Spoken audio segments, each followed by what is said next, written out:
এই যে একটা আস্থা ফিরিয়ে আনা, এটা একটা সবচেয়ে বড় চ্যালেঞ্জ হয়ে দাঁড়িয়েছে আমাদের জন্য। মানুষকে যে বিশ্বাস স্থাপন করা যে এই দেশে একটা সুষ্ঠু নির্বাচন হতে পারে। আমি ব্যক্তিগতভাবে এবং আমার কলিগরা, আমি এটা একটা ইমানি দায়িত্ব হিসেবে নিয়েছি। শেষ বয়সে ইমানি দায়িত্ব হিসেবে নিয়েছি এবং আমি যে সেরাতুল মুস্তাকিমে থাকবো এটা ওয়াদা করেছিলাম, যেদিন শপথ নিয়েছিলাম সেদিন। অস্ত্রের চাইতে মারাত্মক চ্যালেঞ্জ হয়ে দাঁড়িয়েছে আমাদের এই যে এআই, কৃত্রিম বুদ্ধিমত্তার অপব্যবহার, সোশ্যাল মিডিয়ার অপব্যবহার।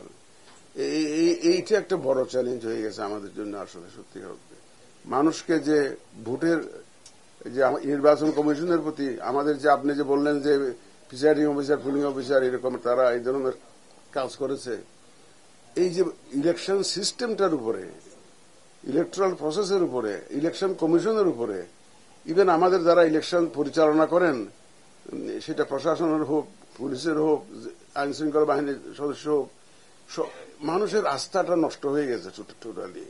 এই মানুষকে দোষ দিয়ে লাভ নেই। মানুষ তো দেখেছে যে এখানে প্রপারলি কাজ করে নাই কেউ। সুতরাং আপনার প্রশ্নটা অত্যন্ত ভ্যালিড প্রশ্ন। সুতরাং এই যে একটা আস্থা ফিরিয়ে আনা, এটা একটা সবচেয়ে বড় চ্যালেঞ্জ হয়ে দাঁড়িয়েছে আমাদের জন্য। মানুষকে যে বিশ্বাস স্থাপন করা যে এই দেশে একটা সুষ্ঠু নির্বাচন হতে পারে। এই দেশের লোকজন, আইন শৃঙ্খলা বাহিনী, প্রশাসনের লোকজন, তারপরে আপনার এই যে প্রিসাইডিং পুলিং অফিসার মিলে একটা সুন্দর নির্বাচন দিতে পারে। এই যে একটা মানুষের যে বিশ্বাস, আস্থা জায়গাটাকে সৃষ্টি করে দেওয়া, এটি একটা সবচেয়ে বড় চ্যালেঞ্জ হয়ে গেছে।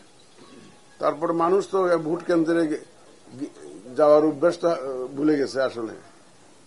মনে করে যে একটা ভোটের দিন ছুটি আছে, আরামে ঘুমাই, গাইয়া লাভ কি, আমি না গেলেও ভোটটাতে দিয়ে দিবে, কেউ না কেউ দিয়ে দিবে, আরে দেরিতে গেলে তো বোধ আছে, এখন গিয়ে লাভ না, হয়ে গেছে ভোটে হয়তো।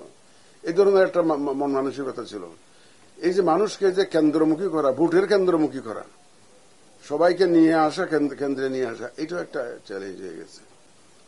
তারপরে তো সেদিন আমি কোথায় জানি, খুলনাতে না কোথায় জানি বলছিলাম যে সবচাইতে অস্ত্রের চাইতে মারাত্মক চ্যালেঞ্জ হয়ে দাঁড়িয়েছে আমাদের এই যে এআই, কৃত্রিম বুদ্ধিমত্তার অপব্যবহার, সোশ্যাল মিডিয়ার অপব্যবহার।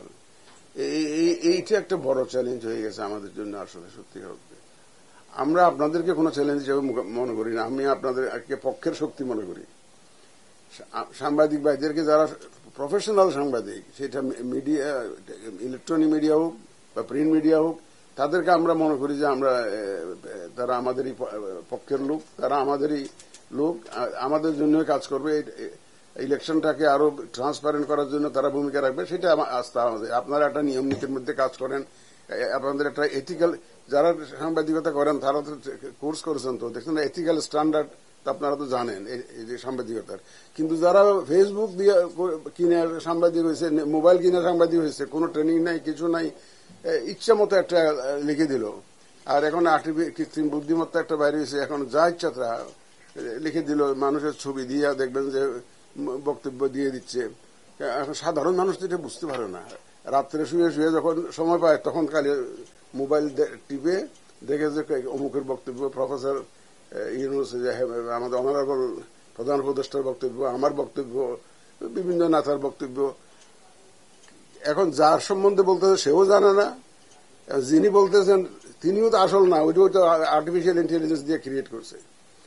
এইটার বিরুদ্ধে আমাদের যে ব্যবস্থা গ্রহণ, সেটা আমরা চিন্তা করছি কিভাবে কি করা যায়, আমরা মোকাবেলা করার চেষ্টা করছি। আপনারা একটু দয়া করে ভূমিকা রাখবেন, যাতে করে অন্তত একটা এরকম সোশ্যাল মিডিয়াতে কোনো এরকম নিউজ আসলে যাচাই বাছাই না করে হুট করে 1,500, 2,000, 3,000 লোকে শেয়ার করে দিল। এখন যার সম্বন্ধে দিল তারা তো দিল 12টা বাজে। এখন তার পক্ষে কি সম্ভব এটা আবার রিকভার করা মানুষকে? এই জিনিস যাতে না হয়, একটা ফ্যাক্ট টেস্ট করে, চেক করে যে আসলে ঘটনাটা সত্যি কিনা, তারপরে শেয়ার করলে, মনে হলে শেয়ার করলেন। আপনি জিজ্ঞেস করেছিলেন যে প্রিসাইডিং অফিসার, পুলিং অফিসার, শিক্ষকরা করেছে। আমরা ভাবছি, সিরিয়াসলি ভাবছি, এবং it is under hour active consideration, যে আমরা যারা আগে এই ধরনের সাথে জড়িত ছিল তাদেরকে যথাসম্ভব ব্যবহার না করার বিষয়টি আমরা চিন্তা করছি। এখন ভাই, আমি তো মানুষ তো ইনপুট করতে পারবো না, মানুষ তো আমদানি করে, বিদেশ থেকে আমদানি করে এসে ইলেকশন করতে পারবো না। এই দেশের মানুষ দিয়ে তো করতে হবে। আমার তো ওই লোকগুলাকে এদিক ওদিক করে আমাদের করতে হবে, যে এবং এদেরকে অনবোর্ড নিয়ে আমাদেরকে আগাইতে হবে। কি করবো, কোথার থেকে নিয়ে আসবো মানুষ এখন? সুতরাং যথাসম্ভব। তবে আমার মনে হয় কি জানেন, এটা মানুষের চরিত্র। কারণ আমরা তো এই দেশে তো 91, 96, 2001 তো সুন্দর ইলেকশন করেছি না। মানুষ যদি সুযোগ সুবিধা দেখে যে না এখানে কোনো দান্দাবাজি নাই, ইলেকশন কমিশন কোনো দান্দাবাজির মধ্যে নাই, এবং উপরেওয়ালার মধ্যে মনের মধ্যে কোনো দুরভিসন্ধি নাই, যদি মানুষ যদি এটা বুঝতে পারে যে এরা সত্যিকার অর্থে একটা সুন্দর ইলেকশন দিতে চায়, মানুষ দেখবেন যে আপনার সাথে আছে।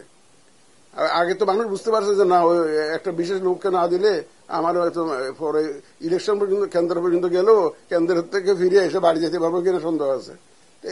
এরকম ছিল। এখন তো সেরকম না। আমরা জাতির কাছে ওয়াদা দিয়েছি। কালকে মসজিদে আমি জুমা পড়তে গেছিলাম, ওখানে বলেছি আমি ব্যক্তিগতভাবে এবং আমার কলিগরা, আমি এটা একটা ইমানি দায়িত্ব হিসেবে নিয়েছি। শেষ বয়সে ইমানি দায়িত্ব হিসেবে নিয়েছি, এবং আমি যে সিরাতুল মুস্তাকিমে থাকবো এটা ওয়াদা করেছিলাম, যেদিন শপথ নিয়েছিলাম সেদিন, এ পর্যন্ত আছি আল্লাহর রহমতে। এ পর্যন্ত আছি। অনেকে মনে হইতে পারে কারোর আমাদের সিদ্ধান্ত কারো পক্ষে বিপক্ষে যেতে পারে, এটা যাইতে পারে আইন কানুনের কারণে, এটা আমার কারণে নয়। যতক্ষণ পর্যন্ত আমার অন্তত সেন্স আছে, হুঁশ আছে অন্তত, এতক্ষণ পর্যন্ত আমি কোনো কারো পক্ষে টক্কর নেই। আমি শুধু আইন কানুন দেখে একদম প্রফেশনালি নিউট্রালি সে কাজ করবো ইনশাল্লাহ। আমি সেই ওয়াদাবাদ যাদের কাছে দিয়েছি, এবং আমার অফিসারদেরকেও আমি সেইভাবে মোটিভেট করার চেষ্টা করছি। যারা আমার সাথে কাজ করছেন সেইভাবে মোটিভেট করার চেষ্টা করছি, এবং আমার মনে হয় তারা কারো হয়ে কাজ করবে না, তারা 18 কোটি লোকের হয়ে কাজ করবে ইনশাল্লাহ। আমার সেই বিশ্বাস আছে, এবং আপনারা দেখবেন প্রিসাইডিং পুলিং অফিসারের মধ্যে একটা পরিবর্তন আসবে।